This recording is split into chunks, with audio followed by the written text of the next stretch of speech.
So I found this on Amazon. This is another budget blade that I'm going to talk about real quick. And I'm digging the budget blades. This is an example of a decent one. And when I got it for less than $20. It was like a special. I can't remember the exact site on Amazon that I got it off of because there's a lot of different storefronts and all that stuff in Amazon. And I can't honestly remember which one it was. But I got it. It was a sale and it was less than 20 bucks. It was like 19 bucks. Right now, I looked on Amazon. It looks like, what, $28 is what I'm seeing right now. Still a good deal for less than 30 bucks. But that's why I jumped on this, is because it was less than 20. It's just under 20 bucks. So I thought, let's check it out. And for even under $30, I think this is a pretty solid little knife. Even though it's not quite so little. So in any case, what this is the Smith & Wesson M&P Special Ops.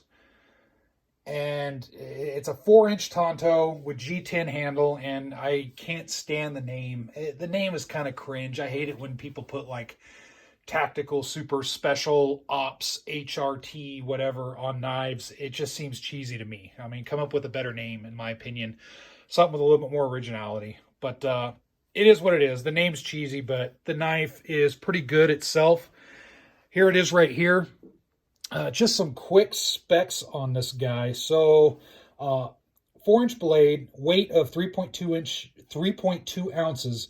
The overall length is 9.3 when it's deployed, and has 9 CR18 steel. Tanto blade with some serrations on the bottom, and the G10 textured grips right here. It does have a flipper, and it does have the ambi thumb studs if you want, but the flipper, really good action. Does have a good guard. The flipper extends out to be a pretty good guard when deployed. It does have some texturing in the back, decently thick blade. Here you can see the Tanto design, and you can see these little serration type deals right here. I'm not a big fan of these. I think it would be better if they just kept it flat, but that's just me. But if that's your jam, then they have those right there. Overall, the liner lock seems to be pretty consistent, decent quality. The barrels are pretty decent. I'm not seeing any issue. It has good steel inside of the thick steel rather inside of the G10 handles.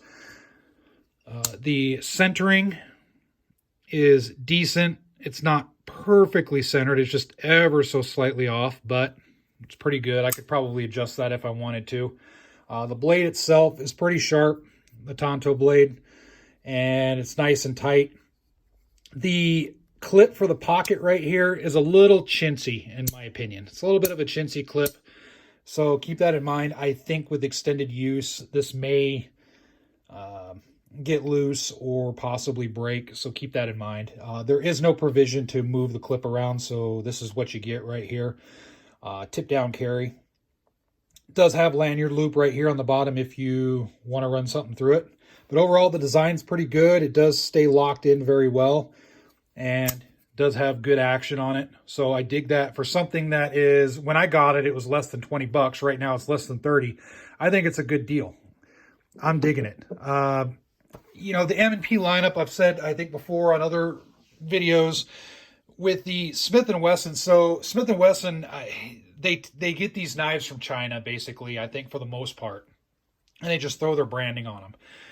If it has the M&P branding on it, I think it's going to be a little bit higher quality than some of the other stuff that you'll see from Smith & Wesson that will have a little bit less quality. And what I mean by is sometimes you can look at sporting goods stores, and they may have a Smith & Wesson knife rack, blade rack, and you'll see really inexpensive folding knives, just basic. And the quality is kind of, questionable on those. But then you look at the M&Ps, and they seem to be just a little bit better. Maybe not by much, but just a little bit better. This, I think, is an example of a good quality knife. I certainly wouldn't mind owning this. There are some Smith & Wesson knives that I'll just stay away from at all costs. But this one seems to be pretty decent.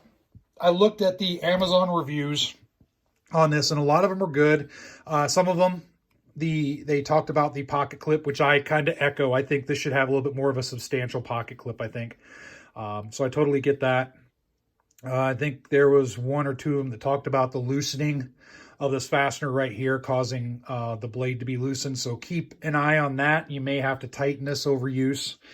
I haven't experienced anything yet as far as needing to tighten it. Everything seems to be pretty good.